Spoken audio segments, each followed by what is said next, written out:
And they're going to have a gunfight. They know there's action there. They're all looking at each other, wondering what's going down. But I know what's going down. Tonight is ladies' night at the club. That means every lady wins a free pineapple, but you don't win the pin. No pin for you, my friend. Taste the rainbow. Right across your chops, buddy. It's a tough life. We're just all living it. Well, hello there, humans, hippies, earthlings, whoever you are, wherever you are, whatever you're doing, and if you're lucky enough indeed to be doing it too. Welcome back to channel. Like a jolt of adrenaline, straight to the old jam tart. That's what we're here for today. God, I don't know. Today I want to talk about the stuff that the pro players know that you probably don't. Unless you're a real Bushka fan, in which place you probably do, because this is basically the stuff that really baffles me. This is the things that, like, I don't understand why some people out there just don't want to get better. They'd rather just focus on, I don't know, they love playing PUBG Mobile, they love winning, they get frustrated when they lose, but not really willing to put in the time to get better outside of the game. And the game is a holistic thing. It's not just you learning to move your fingers faster that will give you the edge. There's a lot of stuff that will give you the edge that I can actually provide for you, and namely the numbers. The numbers in PUBG Mobile are everything. The nuance between the guns is percentage based, and those percentages can be the difference between having 20 hit points left at the end of a gunfight and having no hit points left at the end of the gunfight. And a lot of the decisions that pro players make are based around acknowledging those numbers and the best possible practices. Now, this video today is sponsored by ESL. The ESL Mobile Open is something that I've been partnered with for a while now. It's a really fantastic opportunity for you guys to play with very, very good players in a competitive environment, and more than anything, improve the way you play the game. The best players in the world play against each other and get better because of it. Going out there and smashing it up at Tupperware 5 like me isn't going to do you any favours. So I've just smashed myself there. So if you're in North America, USA, Canada, Mexico, and you want to have a chance to go to ESL 1 in New York, compete on the stage in a live big stadium event like an esports champion in Season 2, then click on the link down below and join on in. Tell them Bushka sent you, and you know, they'll probably go, who's Bushka? Do we know that guy? Anyway, back to what I'm talking about here.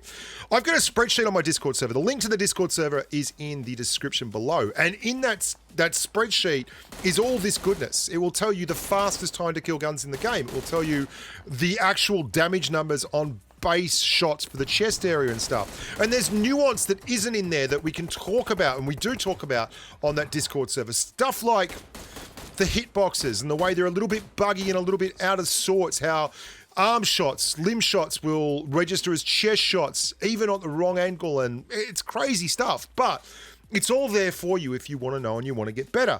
And the other thing it does is it informs your decisions. Like, there's a reason I'm running around using an AKM. I've done the numbers on that. I've got on the range for you, and I've sorted that out and put it all in a easy to receive form information-wise. Turney.net runs it for me now. I put all the numbers in originally, and he went in there, and I gave him the permission to actually make it, put it into a format that people can read and understand. It's now color-coded, and it's been really interesting dealing with Turney on that face as well, because he's a very analytical guy like I am, and he comes up with a lot of stuff that I hadn't even thought of before. So go check that out. It's free. Just go to my Discord server, sign up to the Discord server, and you can access that spreadsheet, and you can find out how much damage a Mark 47 mutant does. You can find out all different kinds of things. Now, something I really want to talk about here is the weapon selection is informed by your knowledge of PUBG Mobile. A lot of people run around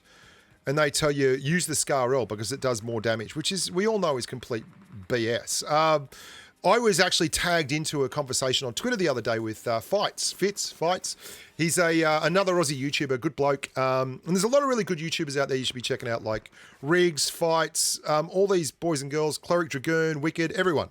But this is basically the spreadsheet. And in it, you can see I've got all the numbers for the guns. And you can see that there is the same damage for all those 5.56 ARs, and they have exactly the same time to kill, all the 5.56 ARs, apart from the M16. I'll talk to you a little bit about the M16 in a sec, but that means to me that I know that the only conversation about the 5.56 ARs is in weapon handling.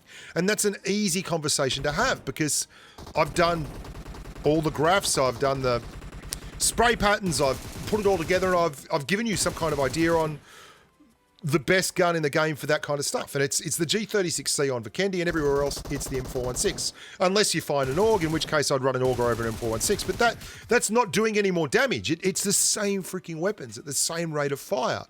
And it baffles me that people don't know that. And it's why I'll run an Uzi and an M416 at times, or an AKM and an M416. Or if I'm in a squad, then I'll switch out to a QBU or allow myself a Kar 98 if we're on a certain map, because those are things that are informed by the gameplay.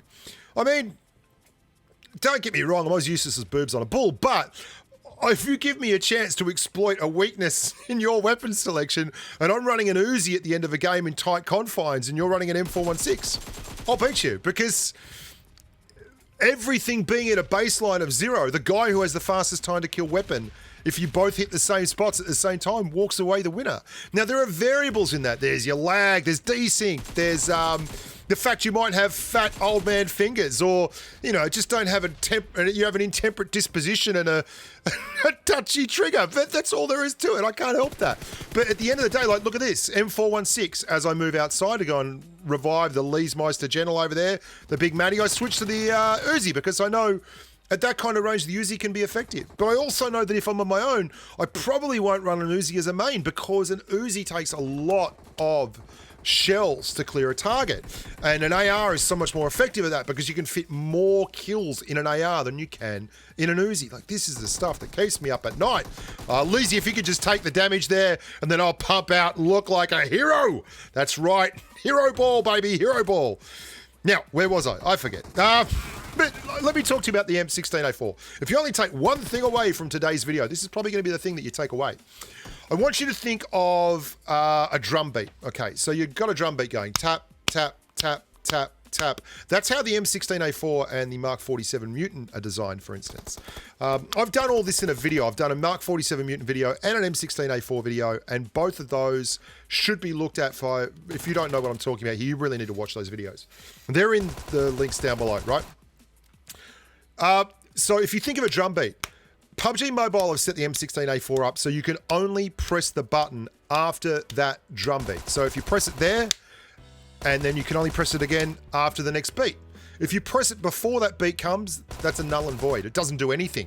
So that's because people could really exploit that kind of game mechanic. Imagine if you had you didn't have the morals of a man like me or yourself, or a woman like yourself, and then you were a cheater and you grabbed an M16A4 and you put a script in that let it fire every time you touch the button. Imagine how freaking much damage you can output, considering that 2 in the chest and 1 in the noggin will clear with an M16A4 kind of thing, you know? That'd be crazy. So that kind of game mechanic is there for a reason. Look, I've switched to an AKM. Like, that is the best gun that I can be using here. That's where it's at.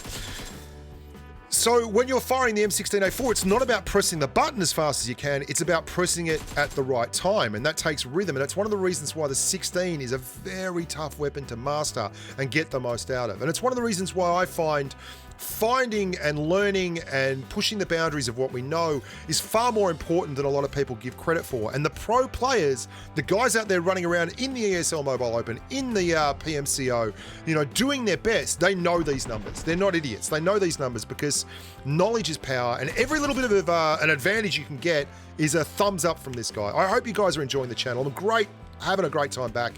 Make sure you check out the Instagram feed. We had a great time today on the Discord server. We popped 80s music in the jukebox, and we basically just rocked out for 3 hours playing 80s music on my Discord server. It was wild. Look after look after yourselves. Hang out with your wang out, and as always, stay safe on the battlefield. Bye for now.